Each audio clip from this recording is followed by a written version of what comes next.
म सरकार गठनको 100 दिनमा सम्पन्न भएका प्रमुख कार्य, उपलब्धि र प्रारम्भिक परिणामको सारांश प्रस्तुत गर्न अनुमति चाहन्छु।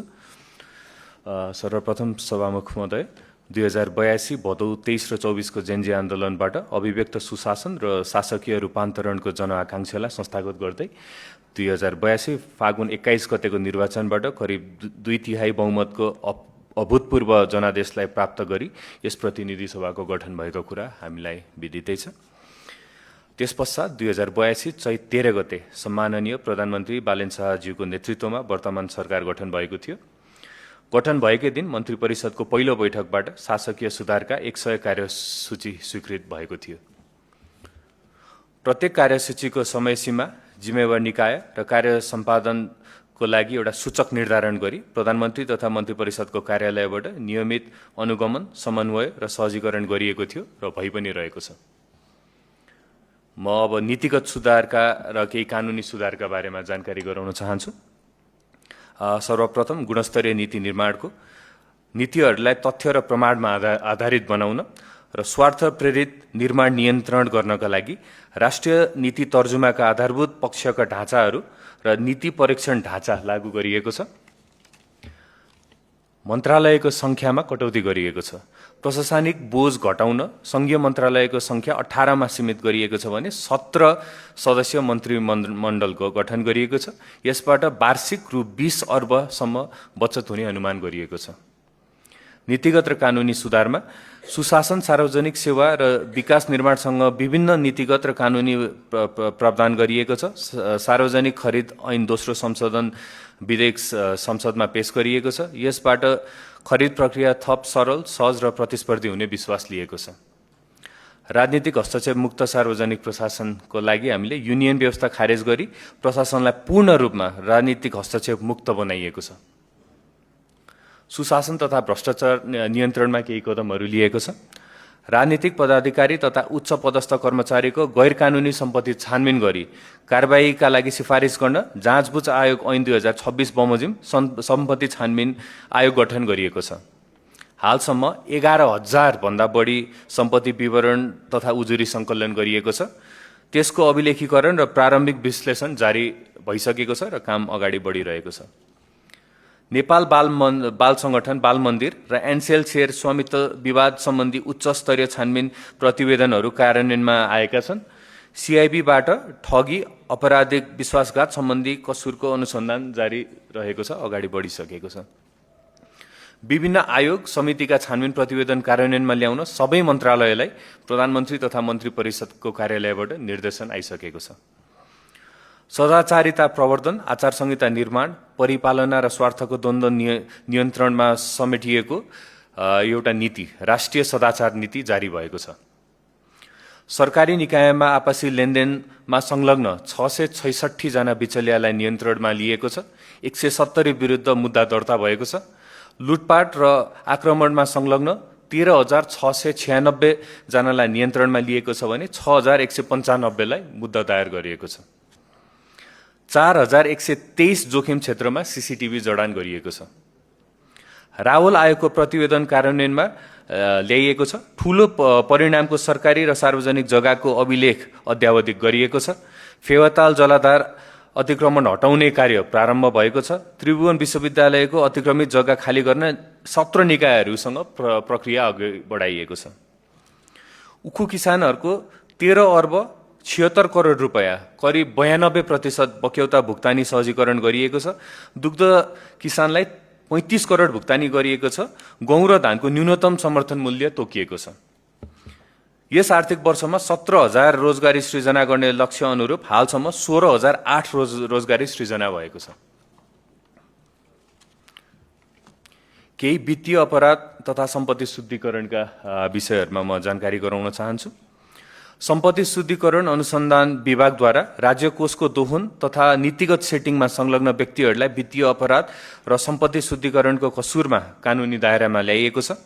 धितोपत्र बोर्ड 2063 बमोजिमको कसुर र ब्याङ्किङ कसुरमा मुद्दामा संलग्नहरूमाथि सिआइबीबाट अनुसन्धान जारी गरिएको छ।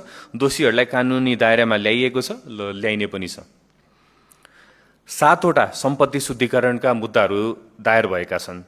101 प्राकृतिक तथा कानुनी व्यक्तिहरूलाई प्रतिवादी बनाई मुद्दा अगाडि बढाइएको छ। 118 अर्ब बिगो दाबी कायम गरिएको छ। सार्वजनिक खर्चमा मितव्ययिता पनि अपनाइएको छ। दोहोरो कार्यक्षेत्र भएका बोर्ड, समिति र आयोजनाहरूको खारेजी तथा एकीकरण गरिएको छ। विज्ञान, प्रविधि तथा नवप्रवर्तन मन्त्रालय र समावेशितालाई प्राथमिकतामा दिने छुट्टै मन्त्रालय गठनसहित कार्यविभाजन मिलान पनि गरिएको छ। मन्त्रालयहरूमा संगठन र व्यवस्थापन ओएमएन सर्वे मार्फत दरबन्दी कटौती गरिएको छ। स्थानीय तहमा निमित्त भरमा चलेका प्रमुख प्रशासकीय अधिकृतहरू निमित्तको भरमा चलेकोमा त्यो समस्यालाई समाधान गरिएको छ। प्रचलित कानुन बमोजिम सवारी सुविधा नपाउने पदाधिकारीको सुविधा कटौती गरिएको छ। भन्सारमा थन्किएका सवारीहरू लिलाम र हस्तान्तरणको प्रक्रिया अगाडि बढाइएको छ। 31 वटा अनुत्पादक निकायहरू खारेज गरिएको छ। 6 वटा निकाय मर्जर गरिएको छ। 6 वटा हस्तान्तरण गरिएको छ। 18 निकायको पुनर्संरचना प्रक्रिया अघि बढाइएको छ। मन्त्रालयको संख्या अघि भनेपछि कटौती गरेर 22 बाट 18 मा झारिएको छ। 672 अवैध प्रयोगका गाडी तथा मोटरसाइकल जफत गरी राज्य मातहत फिर्ता गरिएको छ। अध्ययन विधामा नफर्किएका त्रिभुवन विश्वविद्यालयका प्राध्यापकबाट 13 करोड 26 लाख राजस्व फिर्ता ल्याइएको छ। 43 करोड 48 लाख औद्योगिक क्षेत्रमा उठ्न बाँकी बक्यौता रकम असुल गरिएको छ। सार्वजनिक निकायका दलीय ट्रेड युनियन खारेज गर्दै राजनीतिकरणको अन्त्य गरिएको छ। प्रशासनमा राजनीतिकरण अन्त्य भएसँगै राष्ट्र सेवक थप जिम्मेवारी र उत्तरदायी भएको महसुस भएको छ। राजनीतिक तटस्थ र नागरिक मैत्री सेवाहरूमा केही सुधारहरू भएका छन्। 1500 भन्दा बढी राजनीतिक नियुक्ति पदाधिकारीहरू पदमुक्त भएसँगै यसमा योग्यता प्रणालीको आधारमा 0बाट नयाँ नियुक्तिहरू सुरु गरिएको छ। रिक्त पदमा खुला प्रतिस्पर्धा, सार्वजनिक विज्ञापन र विज्ञ छनौट समिति मार्फत नियुक्ति प्रक्रिया अगाडि बढाइएको छ। राष्ट्रिय योजना आयोग, विश्वविद्यालयहरू र धितोपत्र बोर्डमा नियुक्त सम्पन्न भइसकेको छ भने बाँकी निकायहरूमा काम जारी छ। धेरै जस्तो निकायमा अन्तिम चरणमा काम पुगिसकेको छ। राजदूतलाई पनि पहिलो पटक विभिन्न देशका राजदूतहरू खुला प्रतिस्पर्धाबाट नियुक्त गर्ने प्रक्रिया अन्तिम चरणमा पुगेको छ। प्रमुख शहरका भन्सार कार्यालय दैनिक 12 घण्टा र बिदाको दिनमा पनि खुला गर्ने कामलाई अगाडि बढाइएको छ। आन्तरिक राजस्व विभागबाट 120 स्थानीय तहमा सेवा विस्तार गरिएको छ। नागरिक सेवा केन्द्र सञ्चालन कार्यविधि तर्जुमामा ल्याइएको छ। 753 वटै स्थानीय तहबाट प्रभाव हुने सेवालाई नागरिक केन्द्रित बनाउन पहिलो पटक स्थानीय तहबाट प्रभाव हुने सेवाको गुणस्तर प्रमाणीकरण मापदण्ड 2083 जारी गरिएको छ। नापी र भूमि प्रशासन कार्यालयमा बिचौलियाको प्रभाव अन्त्य गरिएको छ। सेवाग्राही सहजताको लागि हेल्प डेस्कको व्यवस्था सबैतिर गरिएको छ। 75 जिल्लामा 2 जिल्ला बाहेक 75 जिल्लामा हुलाक मार्फत नागरिकता र राहदानी लगायतका सेवा घरदैलोमा पुर्याउने गरी काम अगाडि बढाइएको छ।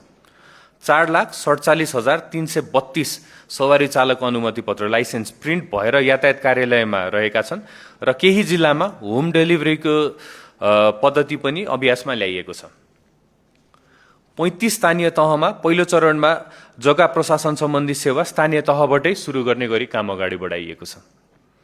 3770 सङ्घ, प्रदेश र स्थानीय तहहरूका कार्यालय हेलो सरकारमा आबद्ध भएका छन्, जसमा गुनासोहरू पनि धेरै आउने गरेका छन्, जसको 60% भन्दा बढी फर्च्योर्ड भइसकेको छ। एकीकृत ड्यासबोर्ड सबै मन्त्रालयको गुनासो समाधानका लागि रियल टाइममा अनुगमन गर्ने व्यवस्था अगाडि बढाइएको छ। गृह मन्त्रालयबाट देशभरका गुनासो, सुझाव र अनुरोध छिटो सम्बोधन गर्न 24 घण्टे राष्ट्रिय एउटा हटलाइन स्थापना गरिएको छ, जसमा 24 घण्टे गुनासो सुन्ने एउटा व्यवस्था पनि सुरु गरिएको छ। सूचना प्रविधिमा पनि केही सुधारहरूको कार्य अगाडि बढाइएको छ। नागरिकता सिफारिस अनलाइन गर्नको लागि 77 वटै जिल्लामा स्थानीय तहबाट अनलाइन प्रणालीमा नागरिकता सिफारिस गर्न सकिने व्यवस्था मिलाइएको छ। राजधानी सेवामा अनलाइन प्री इनरोलमेन्ट र अपोइन्टमेन्ट प्रणाली, अध्यागमन विभागमा डिजिटल टाइम कार्ड र नागरिक एप मार्फत इमिग्रेसन सो घोषणा गर्ने व्यवस्था मिलाइएको छ। प्रहरी चारित्रिक प्रमाणपत्र, प्यान नम्बर, इन्जिनियरिङ काउन्सिल प्रमाणपत्र आदि नागरिक एपबाटै डाउनलोड गर्ने र एलआइएन नम्बर पनि जग्गाको विवरण हेर्न मिल्ने गरी प्रणाली समावेश गरिएको छ। धितो बन्दकी अनलाइनमा अनिवार्य गरिएको छ। क, ख, ग, घ वर्गको सबै बैंक र वित्तीय संस्थाबाट धितो बन्दकी रोकुवा वा फुकुवा गर्नु काम अनिवार्य रूपमा अनलाइन प्रणालीबाट मात्र हुने व्यवस्था लागू गरिएको छ। 704 निकायमा GIOMS व्यवस्था लागू गरिएको छ।